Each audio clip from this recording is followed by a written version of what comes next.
The views and opinions expressed on the following show do not necessarily represent the views or opinions of the best station.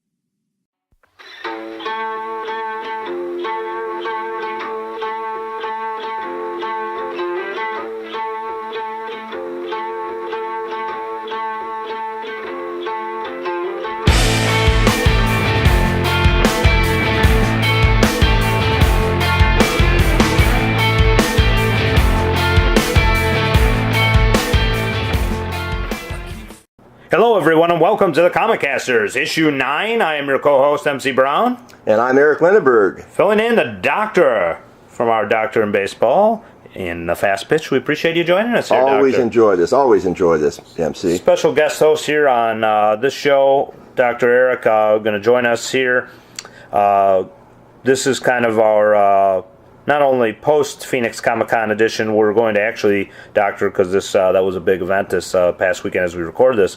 When this airs for the fans, I'm not 100% sure, but what will happen here is we are going to have a series of issues here that will feature a special comic talent, entertainment talent, the first of which on this show, great artist John Stinsman. And then the following shows, issue 10, 11, 12, we're going to have 3 more lined up. And if need be, the doctor will help us intro and close the shows along with his added commentary as well. So absolutely, we're excited to have you here. I wish I'd have been able to go to Comic-Con. I was on assignment again for MLB Radio, but I wish I could have been there. But I always enjoy doing this show, MC. A lot of fun. As always, we can be reached at Comicasters on Twitter and Instagram, where we have revealed a lot of the great pictures from the Phoenix Comic-Con 2016, facebook.com/Comicasters, and as always we're on www.thebeststation.net, which under the guise of our great producer Craig Best, who kills these things, making them video packed with images that are pertinent to what's playing. Craig's incredible. Craig is incredible, and we want to thank him so much. As always, he can also be reached facebook.com/thebeststation, where you can give Craig a personal thank for the great stuff he's done for the show. So, as always, too, I'd be remiss if I didn't mention a special thank you and shout out goes to Jeff Tippett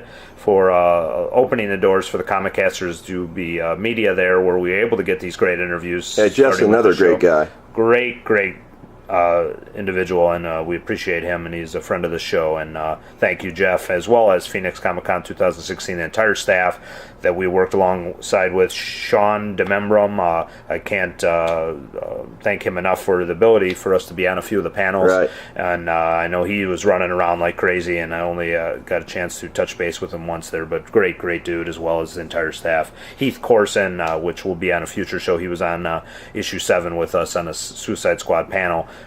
Great show if you haven't listened to that one, but Heath is actually going to be in an upcoming issue here where we just talked to him for a couple segments, so right. We're excited to talk to all these individuals. We can't thank everybody involved, and what a great show that was. And Doc, you've seen a lot of the pictures from the show already. I have, and it gets me even more interested in this. Yeah, and so you're going to definitely hopefully make it one of these years. If you weren't called away, you would have been at this one. Yes. But Doc, we're going to jump right into kind of our social media around here before we get into the interview in the second part of the show.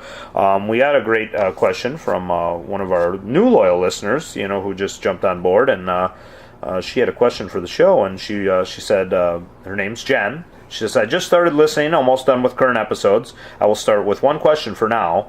And Jen asks, how do you feel about who they picked to play the Flash for the movie? Should they have picked the guy from the show, which from the show is Grant Gustin? And good question, Jen. Yes. So, and Jen, I'll let the doctor chime in and see. Have you watched the Flash TV show? I have not yet, but Jen is leading me to want to, I'll tell you that. Okay, so yeah, Grant Gustin, having seen what I have of the show so far, season 1, obviously, of course, and season 2 is underway. I usually wait, Doc, until the end of the season, and then I'll pick it up either on Netflix or I'll make sure I catch the whole thing so I can, binge watch it, unfortunately. Right. So the thing with this one is she's talking about Ezra Miller from the new movie that's going to come out, and they switched directors, so they're keeping the universes separate, and Ezra had a brief cameo in Batman vs. Superman. Yes. And we talk about that in a previous issue, I believe issue 6. And basically with that, it's tough because you love Grant Gustin so much on the TV show, but there's a lot more involved with the movie universe, and I know that they're trying to be diverse. They're trying to get a across the board. They're trying to. Here we have an Israeli Wonder Woman. We have, of course, Cyborg, which is African American, and then you have no Green Lantern chosen, but in 2 comics we have a Middle Eastern Green Lantern, Hispanic Green Lantern, sharing one lantern on Earth. So they're really getting diverse, which is cool to see. Aquaman is Samoan. Yes. So there's so much diversity, obviously, in life, which is reflected in this Justice League movie and in the Flash movie. So I mean, I believe I want to say Ezra is got an Asian heritage. So that's going to be part of that, but I could be wrong. I mean, he's from New Jersey.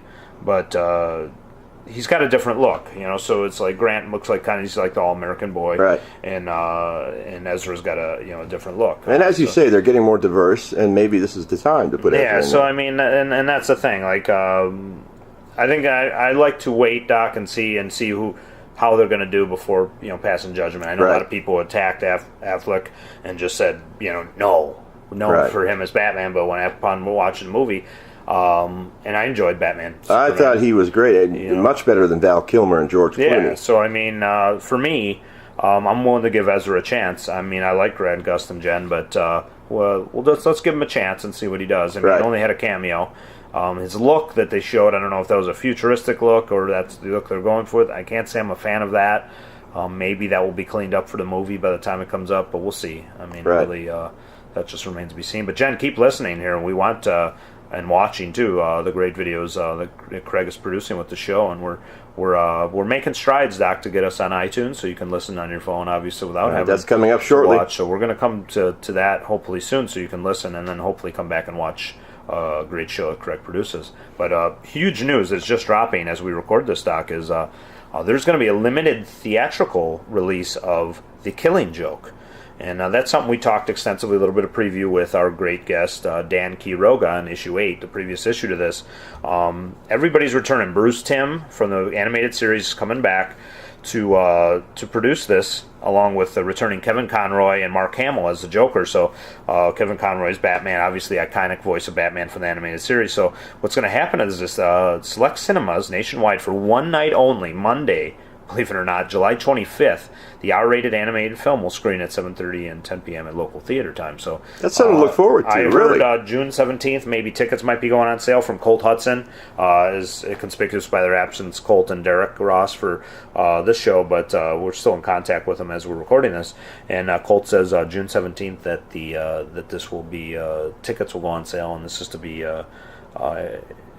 put in theaters for one night only, July 25th, so I'm excited. I am too, and I bet those tickets go fast. They will, and I think with only 2 showings on most theaters, wherever it is, it's limited, obviously, so select theaters. So I'm excited because you got the returning Bruce Timm, you got Mark Hamill as the iconic Joker, Kevin Conroy's Batman, but this is an R-rated adult. If you have, obviously, you're not probably familiar with The Killing Joke. No, I'm not. So just to get us up to speed, you may have to listen to issue 8 when it is officially on where we can listen to it for you too as we record this. It is not quite up yet. Issue 7 just dropped, but what's going to happen is this is an adult story that is Commissioner Gordon driven through the ringer by Joker.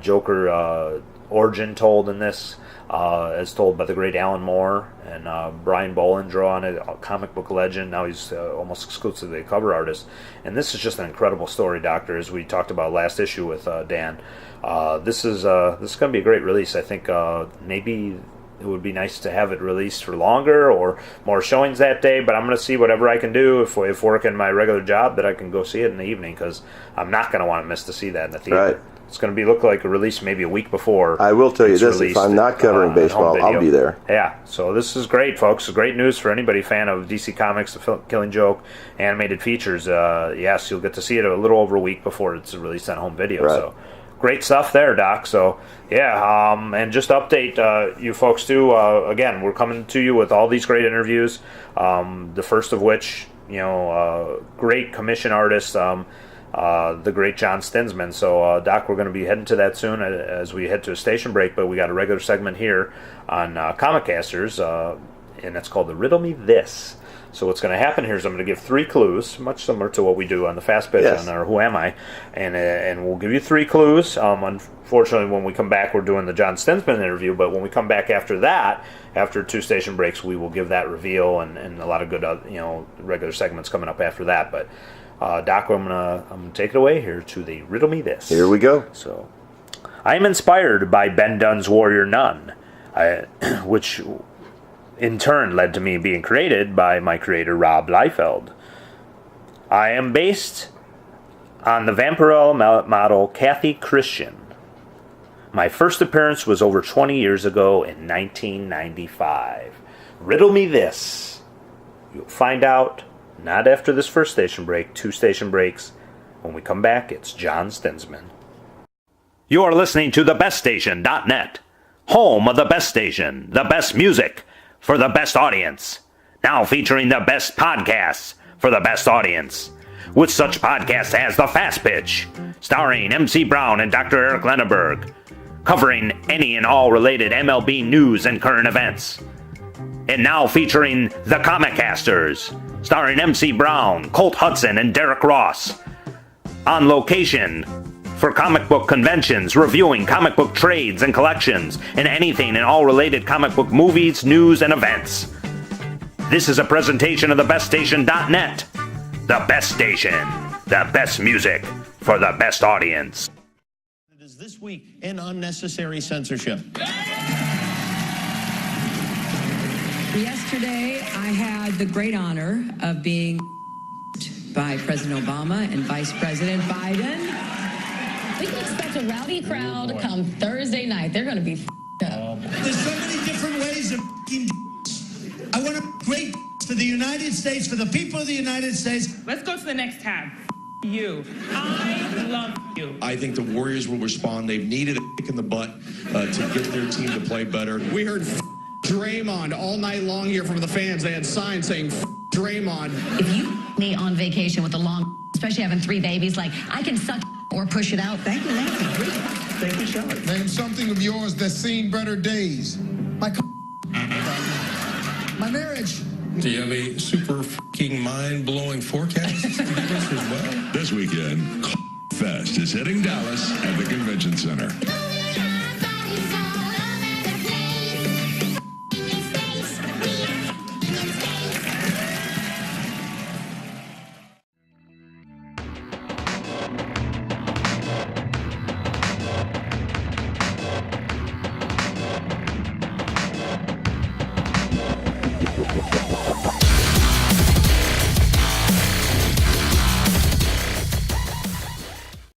And we are here at Phoenix Comic-Con 2016. I'm MC Brown, and I'm here with the great comic fantasy artist John Stinsman, known for his incredible work on Evangeline and Image Comics. And we want to thank you, John, for joining us here on the Comicasters. Happy to do it. Yeah, one of the most incredible commissions artists out there right now, folks, and just happy to have him here. How have you been enjoying the con experience so far this year? It's been fantastic.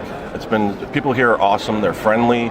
They're appreciative of the artists. It's just the Phoenix area is a great crowd for comic books. And you're local, right? Yeah, I'm local here. Yeah. I've only been doing shows out here for like maybe the last 4 or 5 years. Right. I hadn't done cons in a long time, and it's just been great. Yeah, so it's just been an incredible experience for us here. We've been doing some panels. We've had some great people, and it's everybody just like you're saying, just genuinely nice and just mostly respectful. I haven't seen any absolutely. bad things at all. It's a great crowd, and that really enjoys coming out to see the artists and stuff. You know, you got your cosplay crowd, you got your toy collectors, you got people who want to come and see the big names from TV and movies, but there's also a very huge comic art fan base here in Phoenix, and they love seeing anyone who comes out to Phoenix area. And I have to just mention this real quick, just because out of all the commissions I've had done now, and I just started kind of rolling and stuff, the one I had that you did for me on the Justice League Darkseid War with Lashina is by all time my favorite one. And you killed it, and it's incredible. And I just we're going to plug it on the show. We'll show the image of it and everything. And I just want to tell you that because obviously it was awesome. Cool, man. That's why I do them. I hope to make people happy. You know. Yeah, out of all the great work and commissions you've done and still do, who is your favorite to draw?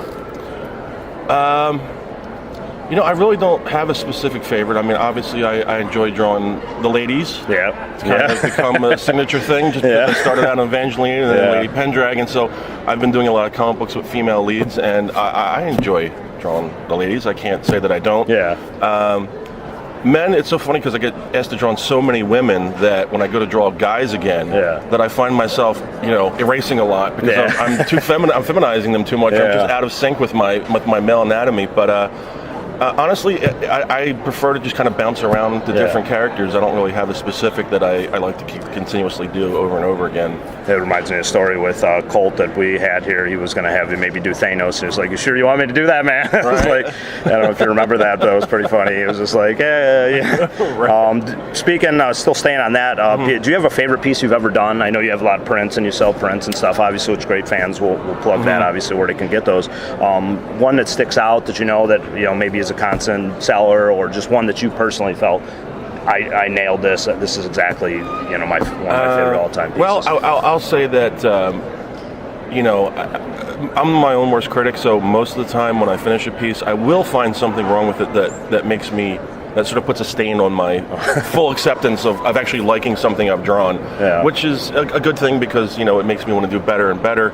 So usually the most recent thing that I've drawn is the thing that I tend to like the most, but there's things that I've drawn that are more closer to my heart. I have one piece of original art that I'll probably never give up, which is it's the wraparound cover to Scarlet Crush #1, which is my first ever creator-owned book. Nice. So that I will keep probably forever, even though I feel like I can draw better at this point than I did, back 10, 12 years ago, whenever it was published. I draw differently. It's not as detailed because I color all my own stuff now, so I like to keep my stuff a little bit more sparse and less heavily rendered. Less noise in the art itself and more putting it into the colors. That's more sentimental piece, obviously. Absolutely. The milestone of that, probably, right? Yeah, that is a very sentimental piece for me. It represents to me the dream I've had since I was a kid, and the moment it actually came true, where I was able to take a character that I created and put it out into the comic book world. It's just incredible. It has to be an incredible feeling, obviously. Just a personal accomplishment. It was great. Obviously. Yeah, it was very nice. Yeah, that's very cool. Staying when you first started and stuff, which books inspired you as a child, and is there an artist that heavily influenced you or still does? It's changed somewhat over the years. I mean, comic books in general obviously influenced me when I was very young. I started drawing when I was like 5. That's the first time I can remember drawing it, because I was drawing Star Wars characters. It was no longer like stick figures or just ambiguous drawings. It was like, now I have a purpose. I want to draw Star Wars, because back then there was no DVDs, no nothing. So if I wanted to see more Star Wars, I had to draw it myself. So I did that when I was like 5, 6 years old. But moving forward, I guess, I was always inspired by more recent artists, like when the boom in the late 80s kind of happened with some of the great artists like Todd McFarlane and Jim Lee and so on and so forth. Those two guys in particular really inspired me and my style, more so in the early days. And then Evangeline work, probably, right? Absolutely. Yeah. So and more recently, it's just been some great artists like Arthur Adams. His commitment to a piece and the detail of the piece. He doesn't skimp anywhere. Mark Brooks is amazing, because he takes from start to finish to fully realize colors. He does marker rendering, and then he colors it in the computer. I mean, the guy just is a full, complete living, breathing artist from top to bottom. He doesn't just do one piece and pass it off to the next person to finish. He just completes a piece of art like an artist. So very inspiring. That's very cool. It's less about the style itself and more about the inspiration of their passion that inspires me now. And you can see it in your work. It's just incredible. Believe me, I'm not anywing close to those guys, but they're an inspiration to me. Yeah, it shows. The detail and stuff, like you said, and we'll be sharing this stuff through the show as people are listening to this as well with the YouTube. We'll be showing a lot of your work. So with that in mind and stuff, we're speaking of the projects and stuff. Do you have any projects you're currently working on, stuff you have that you can talk about, I guess it would be stuff that you currently have? I've been doing a lot of commission work recently, and I enjoy that a lot. I love doing comic books. I love creating comic books. I love storytelling. But comic books are it's very difficult to make a living at comic books because they're so time consuming, and if you break it down, like an hourly job, you're lucky to hit minimum wage because of the amount of time you have to put into making it look as good as it should be for the audience. So it's a difficult thing to do. So I mainly stick with commissions because I get to draw one piece, make it the best I can, and hopefully satisfy the person who wanted to see the art. But I do have 2 projects that are. One is a creator-owned project that I've been working on and off on that will hopefully see the light of day at some point called Landria Rising. Nice. It's part of a sort of overarching story that I've had since I was in high school that I've kind of tweaked over the years. And, as I've gotten older, the story has gotten older and better and hopefully better. But anyway, so I have a Landria Rising, and then I have a new book that will be on Kickstarter this month that you can look for. It's called Models vs. Mutants. Very straightforward. Very cool concept. I think just from the title alone, you can get the concept of the book. Easily, yes. It's a post-apocalyptic dystopian type future thing where the people have started creating, there's been like a mutant gene that's inhabited the population, and so the mutants have become I always forget the word I'm looking for on this one, but they've become the dominant species on the planet, and that would make beautiful people are now ugly in society. So it's a flip. They're the outcasts. Yes, beautiful people are. Yeah, the beautiful people are the outcasts. The mutants are the ones who are sort of in charge of things, and they're not very good people, but they're very prejudiced against people who are beautiful. So that's going to be a flip. And so the models, kind of has a sci-fi edge, and the models are basically armed to the teeth and going against these mutant hordes to take back the planet, and it's sort of a question of who's right and who's wrong in that situation. So. Model revolution, huh? Right, exactly. So I get to draw a bunch of hot chicks and monsters, which I love to draw. Nothing wrong with that at all. Yeah, that's going to be exciting. Now, you have that started already, or that's going to be up soon? So we can share that with we have some promotional material here at the show. Okay. That people can, if they're listening to this beforehand, I don't know what's going to air, but we also have the website, modelsversusmutants.com. It's very straightforward once again. So they can find out, they can see the art, they can see synopsises, and they can check out the Kickstarter when that goes up, and we'll have some really cool incentives for that, so hopefully people will dig it. We'll definitely be plugging it, obviously, so as soon as we get that info, we'll throw that on there. We'll plug the website, of course, so awesome. When the Kickstarter's up, for sure. Fantastic. A little bit lighter note here. Usually I hear from my good buddy Casey, who manages Arizona Collectors Marketplace, and he tells me you pop in from time to time, maybe frequently sometimes, but so given that interest and stuff, are you there for the toy lines, or do you have a favorite toy line of all time? What are you in there for mostly, I guess is the question to ask you. I'm a bigger toy geek than I am a comic geek. I think my passions are pretty much equal between comics and comic art and toys, and I actually do some toy selling on the side. I deal with toys a little bit. Yeah, me too. Because I really enjoy, being involved in that. I just love it. I'm a geek for all the history of toys, starting with G.I. Joe in 1964 and moving forward, and all the toy lines and how they were created, and the history of each decade and how it influenced pop culture and things like that. I love all that stuff. Very cool. I think right now my favorite toy lines would probably be I think Marvel Legends, if you're just going for like straightforward, can walk into Toys R Us and buy them type stuff. Some of them are just pretty awesome. The evolution of toys in general, as being a collector now since like the mid '90s, when I started kind of getting into it myself. Just seeing the evolution, it's like we look back and say, like, why would we would love to have had toys like these? Absolutely, I mean, there's nostalgia. I think there's nostalgia with the old stuff that we had. But comparatively, you look at like an old 1984 G1 Optimus Prime and compare it to the MP10 Optimus Prime from Takara, and it's night and day. So much detail on these things now. It's impossible not to be in awe of what some of the Japanese companies can do. Just love, like you said, though, the nostalgia and stuff. Just love that. I mean, like the Transformers, the G.I. Joe, the Superpowers, the stuff that I grew up with and stuff too. They still hold a lot of weight, with us there. So that's just an incredible thing. Someone's talking over us. Yes, we could hold off a little bit. Okay, now we cleared the voice in our heads out of there, so we're back. So so out of those, like, would you say G.I. Joe's pretty heavily, I think nostalgia-wise, I think in terms of brand, G.I. Joe and Transformers are the two closest brands to my heart. Growing up with those two. Great cartoons too, just like Transformers cartoon to me is canon as far as Transformers go. Yeah. The comic book for G.I. Joe was canon though. The G.I. Joe cartoon pretty much sucked for me. Yeah, I was not a huge fan. It's a little campy, I think, to watch now, and some of the cheesiness of it. Yes. And and stuff. But yeah, the Larry Hama and. But anyone who read that comic book really got an in-depth view of those characters that was never even touched in the cartoon and the cartoon series. But on the flip side, I was not a huge fan of the Transformers comic book. I just think back then they didn't have a handle on. And no knock against the artists themselves. It was just the time. But they weren't able to create the visual. Interest that the cartoon could, because you could see them transform. And the animation was really good for the time. And it was just a different experience, I think. And the characters were just very well defined in the cartoon series. Yeah, I have to agree. Yeah, I mean, it's hard to capture that kinetic energy from watching a cartoon and, like you said, transforming. Yeah, absolutely. And just like I still remember the files they did, the secret files or whatever they did of the both the Transformers universe and the those were just great because it's just like an expanded file card from the toy and stuff. So it was just I think it's just an incredible time to grow up if you remember all that stuff, and it's just love that era. Just like it's always going to hold a special place, and those of us who grew up in it. For sure, I agree 100%. Yeah, it's just great. Yeah, so you may enter Arizona Collectors Marketplace one of these days. You might run into John Stinsman for sure. So be careful. Don't be afraid to say hello.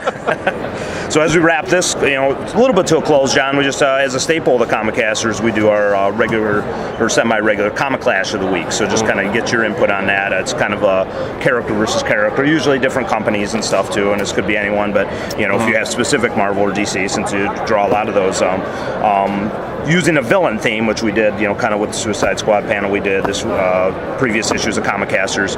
Is there a villain from Marvel or DC or other companies you always wanted to see go at it but never did, and who would you choose if you had one to go at it?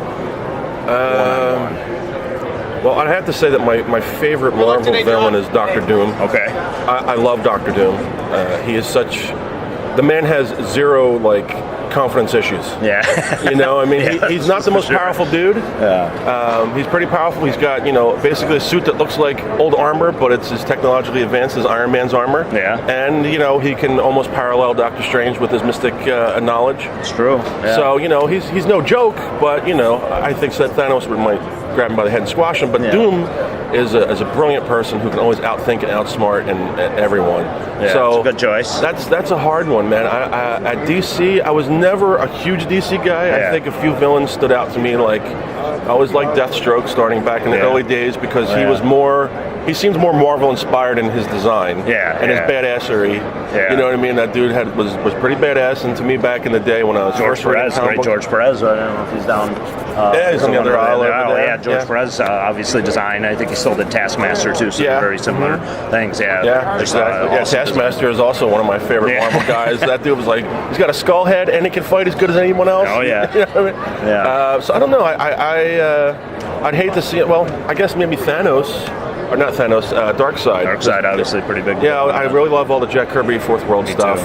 Very much. So it'd be interesting to see what Doom can do against Darkseid. That would be. Nobody has said that out of the both our panels and a couple of people who said so. That's a pretty intriguing matchup. I think Darkseid is very much used to being able to wipe anyone out immediately, and he would probably underestimate Doom a little bit too much, which might give Doom an edge. Yeah, that's possible. Right. Yeah, Dr. Doom, I think in some aspects people forget how intelligent he is and how smart he is, rivaling Reed Richards. Absolutely. Yeah, not only that, he's super conniving. Yeah. You know what I mean? Yeah, and like you said, just the arrogance, might be his downfall, but he could back it up. It's Dr. Doom after all. So that would be an awesome matchup, I think. Yeah. When a guy beats you to the ground and says, "I am Doom," that's pretty much all you need to know. That's an exclamation point for sure. He's like, "You're a fool. I'm Doom." That is for sure. Just that would be great. So we'll put all these suggestions up, including John's up when we get all of the Comic Clashes up, and then the fans can vote, and we'll discuss it on a future show. Awesome. As we also get going on Comicasters, we always try to finish the show with a new segment called Recommended Reading. So past or present, whether it's trade or current series out, is there anything that Mr. John Stinsman recommends to fans currently? I'm not completely caught up on the current stuff. I will say that I really enjoyed, now his name's going to fall right on my head even though I love his stuff, the Avenger stuff leading up to Secret Wars was almost mind-wrenching. It was really a step above in terms of comic book writing, and it had some of the best characterization of those characters that I've seen recently, where he really went in and nailed every single aspect of what make that character great, and each one of them got a chance to shine in either the Avengers book or was it Secret War, and then there was the other crossover. I don't know, that crossover where all the aliens invaded Earth and stuff. I'm sorry I sound like a buffoon, but it is early, and I am drinking coffee, so it's going to get better. Yeah, that's true. But was it the Kree? It was the not Infinity War, but it was the one I think like Kree. It was War maybe. Kree it was like a Kree Skrull thing where the. Oh gosh, I'm going to stop now before I just stumble around. It might be something with Infinity. But beyond that, I think some of my favorite ones have been like Preacher. Oh yeah. That I can recall. 100 Bullets I loved. All these great collectible trades. Anything by Terry Moore is fantastic. Terry Moore is just a fantastic storyteller and can characterize such brilliant things.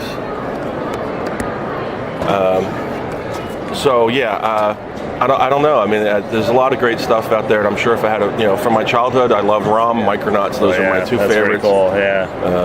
I don't know if I'd recommend them at this point because they're probably pretty dated, but they have a personal place for me. You might find them somewhere in the back issue bin somewhere. Yeah, sure. Definitely. John Stinsman recommends those, so if you see them, pick them up. Absolutely. Yeah.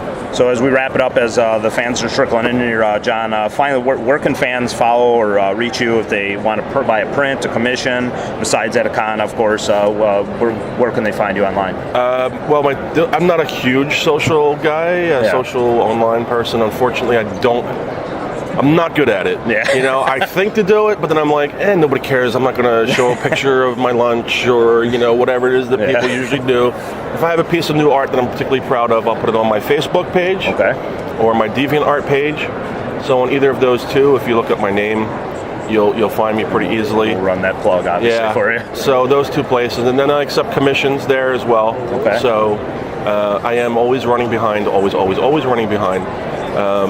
So hopefully people have patience with me as I deal with my day job type stuff, when I work for art clients that, basically pay the bills, and then have the patience to wait for a piece that hopefully I can really put my time into and give them something that they really enjoy, because I don't like to ever give anyone a piece of rushed art. It just is not good for anyone. So as we said, just everything we've seen from you, you're very humble, very gracious. We appreciate that. Thank you.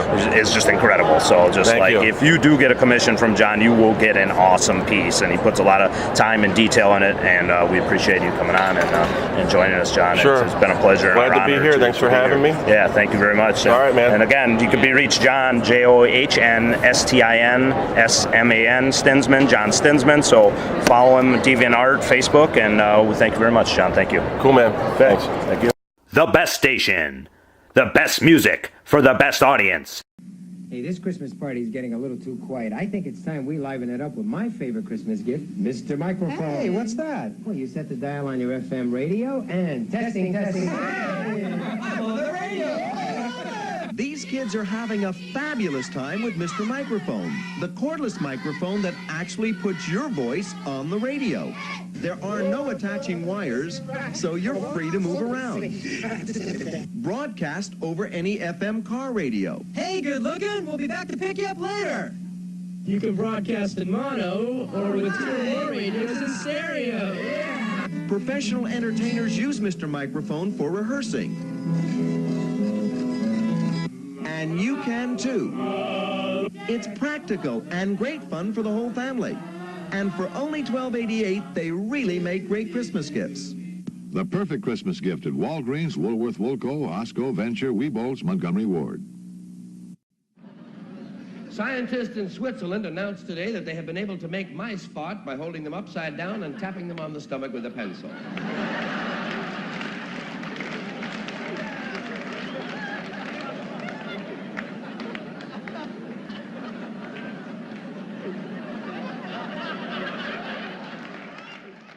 A Milwaukee man has been arrested for attempting to use food stamps to mail a box of macaroni.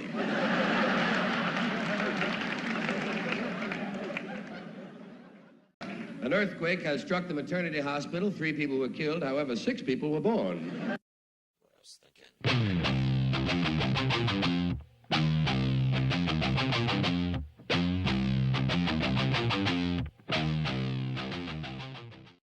And we are back here on the Comicasters. Doctor, what a great interview with John Stinsman. That was fantastic. I'm excited about his project, and again, when we get more info on a Kickstarter campaign, everything, models versus zombies. So I love it. It's going to be just an incredible, just beautiful artwork from John Stinsman. So that it's going to be, and it's interesting. Or models versus mutants, I believe. Excuse me. So basically, what's going to happen is the script flip's going to be the script. It's going to be the models, the beautiful people, as John said in the interview.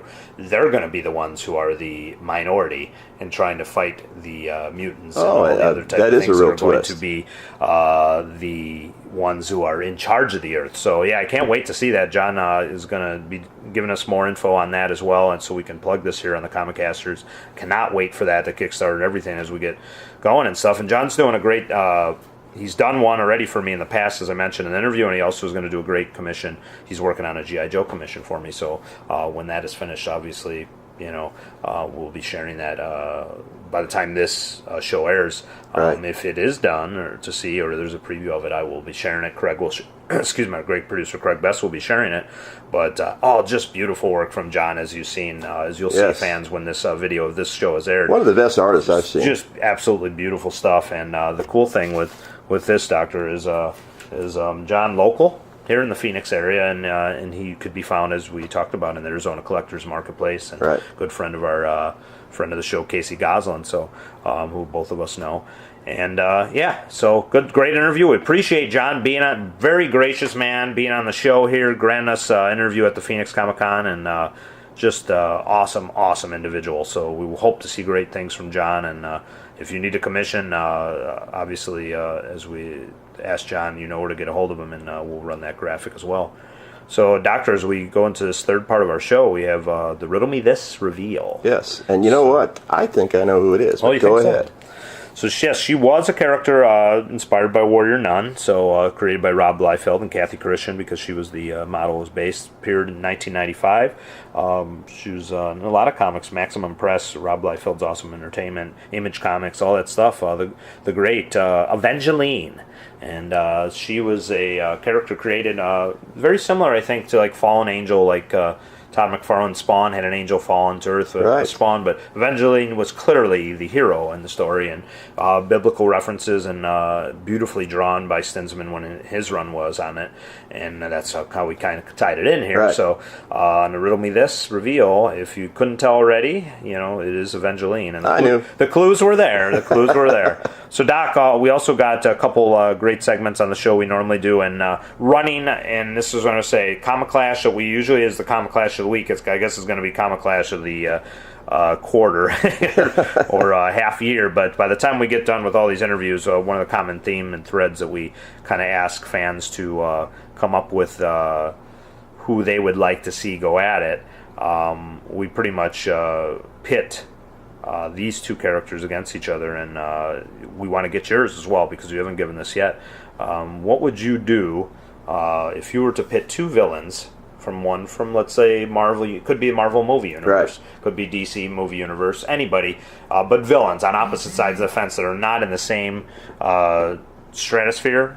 Off the top of your head, who would you have pit if you had to give us your suggestion for the Comic Clash of the week? Who would you say? My favorite villain of all time was Heath Ledger's Joker. Okay, that's I a great believe choice. he's unbeatable. However, if I was to have him face somebody, and it would be either or, you never know who would win this. Mickey Rourke's Whiplash from Iron Man 3. Interesting. I love those two characters. Yeah, so going at it, this is, and this will be vote. We're going to have a good, huge presence on social media when all these are boom, boom, boom are done. We're going to release them all on our Comicasters Instagram and Twitter, and all the fans can vote via likes. And whoever gets the most likes on these pictures, that's the one we're going to review on a Granddaddy show. Let's just say Comic Clash show. And I like the two choices. Very good. Yeah, Heath Ledger Joker in the greatest comic book movie currently to me is The Dark Knight. Mine too. I don't think it's ever going to be topped. Perfect Joker from a sense seriously, of that universe. Can you ever top Heath Ledger as a Joker? I don't know. I mean, I could say Mark Hamill in The Killing Joke for an animated feature, right? Which is different, but still, that may be the Joker we weigh everything off against. That's much faith I have in this Killing Joke movie coming out. So. But it's going to be great. We're going to see. Said July 25th in theaters, as we talked about in the start of the show. So, Doc, we also have a regular segment, too, and I know as you get into more in this, you'll have your contributions. But my contribution for recommended reading of the week is one I acquired personally from writer of this, Keith Corson, and that's, like I said, our guest on issue 7 via the panel, along with his artist Gustavo Duarte. And what a great story! I'm just started reading this thing, and just the humor and just the dialogue, just Heath's strong point. It follows Jimmy Olsen and Bizarro and in their adventures, and I'm looking at it right now, and there's tremendous artwork, tremendous beautiful illustrations. Humorous and accessible, not to mention a blast to read from Entertainment Weekly. Released by DC Comics. Heath personally signed it upside down for me. Perfect. So for a Bizarro, awesome. That's perfect. Recommended reading that you pick this up wherever you can at your local comic shop or find it on Amazon. Bizarro by Heath Corson and Gustavo Duarte, and I highly recommend it. And if only just Heath is just one of the most genuine good dudes, and I've said this off the air. I said it during the interviews with Heath that you'll hear coming up, possibly issue 12. Maybe I hate that fans have to wait that long to hear it. I would love to meet him. Heath just a great dude. He lives in L.A. He's doing work for DC, both animated writing, and now he's doing comics. He's doing a King's Quest right now, which actually, according to what we had heard, King's Quest sold out in the state of Arizona from comic shops. So, wow. And that's like chronicles the old cartoon characters from Defenders of the Earth. If you remember that, I Flash do. Gordon and I do. Phantom and all that stuff. I'm excited to read that, hopefully in trade when that series is over too. So we want to highly recommend Bizarro, and we thank again John Stinsman for his great interview and what he contributed to the show, and just give gracious all of our guests that we're going to have in that doc in these coming issues. Very gracious. They didn't have to do it. We had requested a time for them through the Phoenix Comic Con, which we thank them again, and just really great people we met. And John Stinsman was the first one we talked to, so we're just going to kind of go in order of how we talked to him, and that's how these issues are going to go. But hopefully you all enjoyed it, because I did. I love sitting down with John, and he's just a great dude, and I can't wait to see his comic commission he's drawn for me right now. I'm excited to see it, and if in time when this airs, if I have it, I will make sure Craig shows it to you. Otherwise, I'll have to show it on another post on Comicasters. But again, Doc, we're going to wrap this issue up here. We appreciate you just joining us here for the bookend this interview. And MC, I'm always enjoying doing this show with you. I'm not an expert, but I learn more every time. No, and great co-host from the Fast Pitch. As always, we also can be reached there on the Best Station. You just click on the Sports tab, click on the Fast Pitch then, and all of our games are archived there. We're up to game, as we air this, we'll be over game 25. So a lot of shows there built up. So hopefully we can get the Comicasters built up in that territory. We're approaching double digits here with our next issue, so that's going to be a milestone in itself. So I'm really excited to bring these interviews to you folks. Both myself, Colt Hudson, who will be on the next one, which to preview to you folks is going to be with the great April Reyna. Oh, I want to hear that. Great artist. She's super charismatic and just a lot of fun. We had interviewing myself and Colt, and future one, myself and Derek will be sitting down with Heath Corson. But I also got sat down with legendary comic artist from British comic artist Barry Kitson, and as we sat here, I showed this to Doctor, and that's the Barry drew this in less than 2 hours. This beautiful watercolor. That's amazing. What a talent he is. Barry Kitson, a legend. He has some stuff coming up that we love to plug, and brief interview, but just a joy to sit down. He did not have to sit down with me at all. Right. He could have just, I'm too busy for this, and no knock to other creators. They have their schedule and other stuff, but Barry just great dude, and I'm happy to support them all. John as well, April. I made sure that I took care of them as they did me, and I'm rewarded with just a beautiful piece of artwork. That is here. a beautiful piece of artwork. So I'm excited to bring that one. That's going to be coming up too soon in issue 11. So a lot of great people coming up, Doc. I just want to thank you again for joining us. You're welcome, and I enjoy it, like I said. As always, at Comicasters on Twitter and Instagram, Facebook.com/Comicasters, on the Best Station click on that link to the Comicasters right on thebeststation.net. Click on the link Comicasters. All of our shows are archived, and you can pick whichever one you want to watch. Right. All the stuff's there, and that's courtesy of Craig Best, so please thank him as well. And, Doc, we're going to wrap it up. We appreciate you joining us. As always, enjoy being here. So for Comicasters, and on behalf of our great, gracious, we're appreciative of it, John Stinsman, I am your co-host, MC Brown. And I'm your visiting host, Eric Menneberg. So for issue 9, I want to thank you all again. We're going to bring you more coverage and interviews from Phoenix Comic-Con 2016 in the coming issues, in the coming weeks. So thank you very much for listening. You are rolling along the rock block. Thanks for listening to the best station, because you know good music comes from all generations and eras.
Feel your arms around